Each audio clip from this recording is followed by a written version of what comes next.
Olá, meus queridos ouvintes.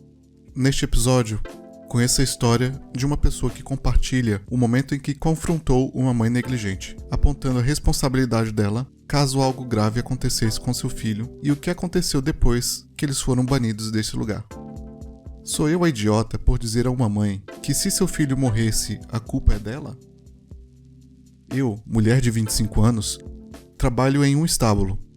Aos sábados de manhã, temos grupos de iniciantes para crianças que querem começar a cavalgar.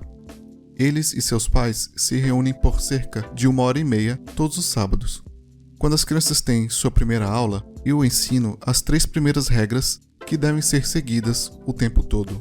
1. Não corra nos estábulos ou ao redor dos cavalos.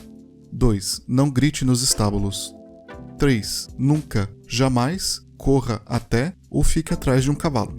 Este novo grupo teve a sua terceira aula hoje. Normalmente, os pequenos são muito bons em seguir as regras e ouvir o que eu digo. Se não, seus pais geralmente se aproximam e fazem eles se comportarem. Mas tem um menino que tem sido um problema desde o primeiro dia. Ele é barulhento, corre e é muito perturbador. Após a primeira aula, puxei a mãe dele de lado e pedi que ela ajudasse a mantê-lo calmo e, se ele não me obedecer, seria muito útil que ela o repreendesse. Acho que ela não ouviu, porque na semana passada tivemos os mesmos problemas. Desta vez, eu disse a ele que se ele não me ouvisse, não iria montar nos cavalos. Ele fez uma birra e a sua mãe não ajudou. Hoje, eu estava com medo de ensiná-lo, e não sei se minha paciência está se esgotando, ou se ele estava pior do que o normal, mas isto estava me deixando louca. Em um certo momento, ele sai disparado, a toda velocidade, em direção a um cavalo que estava de costas para ele. Antes que ele pudesse chegar muito perto, consigo agarrá-lo pelo seu braço e puxá-lo para trás. Acho que eu agarrei um pouco com força demais e ele gritou. A mãe dele veio furiosamente até mim, agarrou seu filho e me disse para não tocá-lo. E como eu ousava fazer isso com ele? Eu digo a ela que o menino é um perigo para si mesmo e para os outros. Ela discorda e discute comigo, e nesse ponto estou farta e digo a ela que se ele morrer neste estábulo porque ele assustou um cavalo, a culpa seria dela. Ela fica furiosa, agarra o filho e sai. Os outros pais pareciam aliviados com o fato de que ele provavelmente não iria mais voltar. Mas quando contei isso a uma amiga, ela me chamou de louca por dizer isso a uma mãe. Sou eu a idiota? Atualização. Eu não ia postar uma atualização, mas me pediram uma atualização e eu acho que isso é loucura o suficiente para justificar essa atualização. Então aqui vamos nós. Na segunda-feira passada, depois que tudo aconteceu, meu chefe e gerente do estábulo recebeu um telefonema da mãe.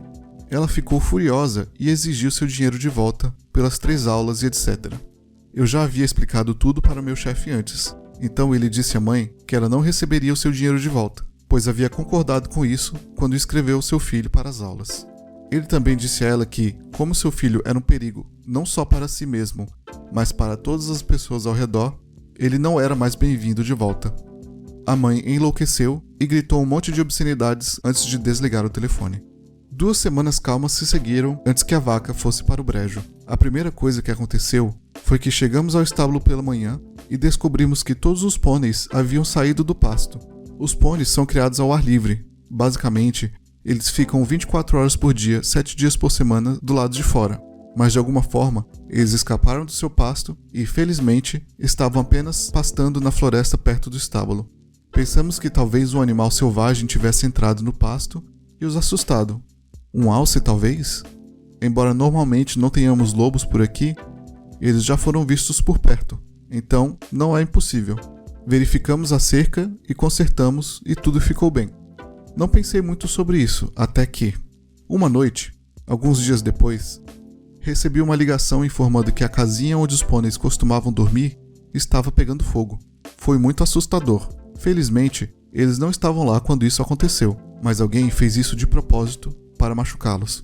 Você não pode ver nada no pasto à noite, então não poderia ver que eles estavam do lado de fora. Naquele dia, compramos câmeras e avisamos a polícia. É claro que eles não puderam fazer muita coisa. Eles nos disseram que provavelmente eram algumas crianças fazendo isso, pois recentemente houve incêndios em lixeiras e um galpão. Instalamos as câmeras de segurança e nos revezamos para ficar no estábulo à noite. Nada realmente aconteceu por 1 semana e meia. então paramos de ficar lá. Alguns dias depois, chego de manhã e encontro cortes em alguns dos cavalos. Alguém tinha entrado no estábulo à noite e machucado os cavalos. Liguei para os meus colegas e para a polícia, e, quando assistimos às imagens da câmera, um homem foi visto entrando e saindo do estábulo. E, adivinhe, era o marido da mãe louca. A polícia o prendeu, então espero que ambos recebam o que eles merecem. Tem sido umas semanas loucas e estou muito cansada, mas estou bem e os cavalos também estão se recuperando. Nossa, mas que mãe irresponsável, hein?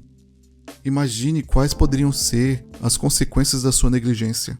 A protagonista mostra coragem ao confrontar essa mãe, e essa Karen demonstra uma tremenda ignorância com a sua falta de cuidado com a segurança do seu próprio filho. É sempre necessário estar atento e ser proativo quando a questão é a proteção das crianças.